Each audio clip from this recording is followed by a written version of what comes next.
jam wale mon bandiraɓe tedduɓe yeɓiyankoɓe yaw Piindi TV min calmini on ɗuma ɗon wonde dundi babadam de kala min bisimon kelle gadane roɓinde jayndeji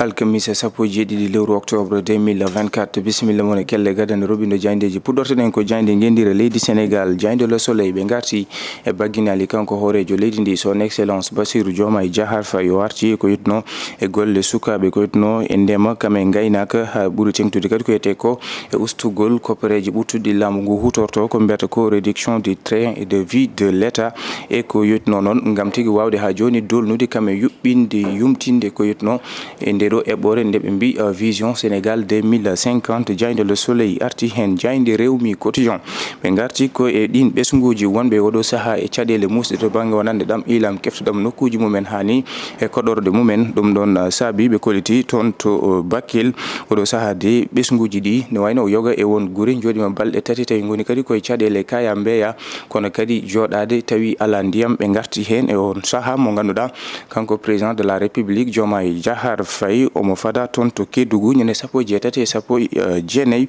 toon to diwan bo Kédougou jaynde Dakar Times ɓe garti e ko yetno to banggue secteur minier semi mécanisme e yide toon to diwan bo Kédougou ko ɓuuri ujunnaje jeetati ɓen ɓe ganduɗa ko gollorgal ko mbiyata ko emploi direct ko ɗum tigui waɗi perde ɓen mbasi golle mumen ko ɓuuri ujunnaje jeetati innama ade ɓen ɓe gollotnoɓe ɓe garti noon ha joni e wasde yonnude ngal ɗon pellital ngal président de la république ƴettu ko yetno e oɗo décret mo ganduɗa 2024 1502 mo ganduɗa honno sifa ko ñande cabantete go lewru juillet 2024 ɓe ganduɗa ko investisseur en ɓe garti e wasde yonnude on décret ɗum saabi wonande ŋakugol ɓen golle ɗe ganduɗa ko toon to diwan bo Kédougou ko ɓuuri ujunnaje jeetati innama ade gollotnoɓe toon hande oɗo saaha mbasi golle mumen en jeewoy to jaynde besbi le jour ɓe garti koye FMI on rapport mo ɓangguini ko yitno noon e faggude leydi Sénégal to banggue déficit budgétaire kamɓe FMI ɓe garti e gonɗinde kan haala ko Ousmane Sonko haalno ɓe garti ni déficit budgétaire mo 2019-2023 kono kadi ɓe garti e yiiɗi o saaha ala ko baɗi so wona clarification to banggue gon debbiso ngo Cour des comptes woni e ɓangguinde kamɓe besbi le jour ɓe garti ha joni ko yitno e ministère saoudien kalfinaɗo ko yitno e hajji tawi noon koye ngal ɗo dawal hitanuji 25 2025 ɓe garti e ɓen mawɓe yarteɓe duuɓi capanɗe jeegom e joyyi tawi noon ko wonduɓe e yoga e won caɗele to banggue wonande cellal ɓe garti e ɓen ɓe ganduɗa ko wonduɓe cardiaque ko yiyete ko koɓe mbiyata ko ha joni insuffisance rénale cardiaque hani e diabète ɓen ɓe ganduɗa ko kay gondi e ɗeɗo caɗele alay saago ne mbawata fompude kajjugol mumen jaynde besbi le jour arti hen jaynde Dakar Express ɓe garti ko e ɓen ɓe ganduɗa ko jayiraɓe e ɗam ɗo ilam hani kefti guese mumen e yideji kamɓe Dakar Express so tawi e ƴewama ɗen guese ɗe ganduɗa ko sayede yuɓɓinno ɗum hande oɗo saaha e nder temedere kala hen capanɗe jeenayo ne wayno ɗam ilam hepti guese mumen garti ha joni e yiide le premier ministre Ousmane Sonko habri wonande ko ɓuuri milliard uji jeetati ma walle ɓen ɓe ganduɗa ko jayiraɓe e ɗam ilam jaynde tribune ɓe garti ko e yotno e déficit budgétaire mo leydi Sénégal hanki o FMI waɗi hen ɗerowol artude eɗen caɗele ɗe ganduɗa e yiide ni Sénégal ene fayi e jamanuji ɗi ganduɗa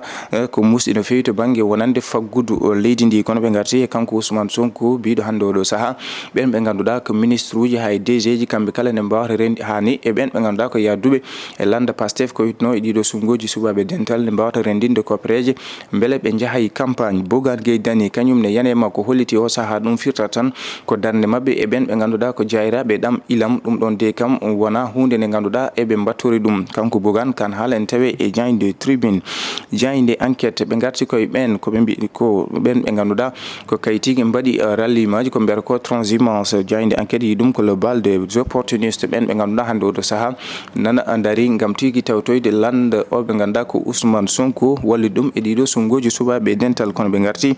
toon to Medina Wandi Fa ɓen ɓe ganduɗa ko ɓesguji ɗi saliɓe ɓen ɓe nagorande ɓen ɓe ganduɗa hande ko waɗɓe transhumance ene jawe ene tawe e jaynde enquête jande Vox Populi ɓe garti koye Ousmane Sonko lance sa grande collecte de fonds pour la campagne. Kanko Ousmane Sonko o yamiri ministre uji DG ji hani e yaduɓe e landa Pastef ne mbawta rendinde koppareje beele ɓe jaaha e ɗin sumgoji kono ɓe garti e kanko hoorejo leydi ndi hollitima laamu ngu yaltin ko ɓuuri milliard uji jeetati wawde wallude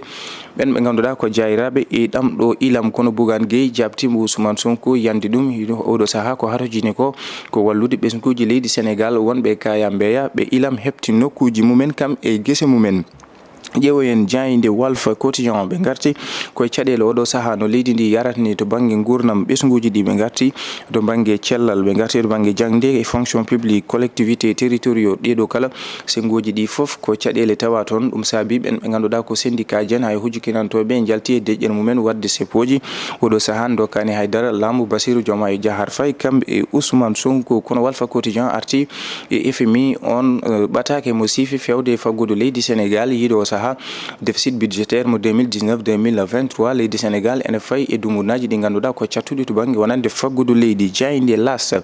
ɓe garti koye l'état des gaz 8 milliards pour les sinistrés laamu ngu ma yaltin milliard uji jeetati gam nangorande ɓen ɓe ganduɗa ko jayiraɓe e ɗamɗo ilam beele mbawa wallitorade jayinde l'observateur kamɓene koye kan haala ɓe garti urgence humanitaire à Bakel toon to Bakel caɗele tawade toon ɗum saabi ɓe garti wonande ɗamɗon ilam toon to Baalu e to Diawara ɓesguji ɗi ɓe goni koye kaya mbeya ko ɓuuri 35 ujunere innama ade ɓen ɓe ganduɗa ko kañumen jayira e ɗam ilam e leni ko wona jeeyaɓe e leydi Sénégal kamɓe l'observateur ɓe garti hen ɓe garti noon e ngal pellital ngal laamu ƴettu beele tigui wawde wallotorde ɗin ɓesguji ɓe ganduɗa ko jayiraɓe toon to Bakel diwan mo Matam ha toon to diwan mo Saint-Louis Falde Podor ɓen kala mbawa walliterede kono kadi muñitede e ɗam ilam ɗam ganduɗa hepti guese mumen e nokkuji mumen.